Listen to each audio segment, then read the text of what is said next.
Ce sont ces coraux qui rassurent un peu les scientifiques de Monaco. Un travail mené pendant plus de 3 ans en collaboration avec les universités d'Arabie Saoudite, des Pays-Bas et d'Australie montre que ce corail a une nouvelle capacité d'adaptation à l'acidification des océans. Un espoir qui vient principalement de l'étude de leur génome. Cette modification due à l'environnement permet aux coraux de résister et donc ils ont augmenté leur taille de cellules et le corail, le squelette devient plus poreux et ça leur permet de résister en fait à cette acidification des océans. Donc nous, ce qui nous intéresse maintenant, c'est de voir si ça peut être transmis aux futures générations. Présents partout sur la planète, les coraux jouent un rôle primordial dans l'équilibre de nos océans. Leur disparition estimée à la fin du siècle risque de modifier les conditions de vie pour plus de 500 millions d'habitants.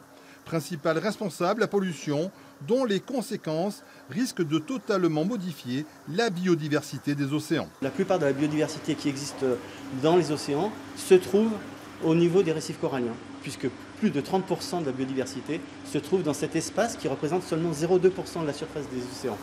La bataille pour la survie du corail ne fait que commencer, mais les scientifiques comptent surtout sur la prise de conscience des êtres humains sur la fragilité de notre planète.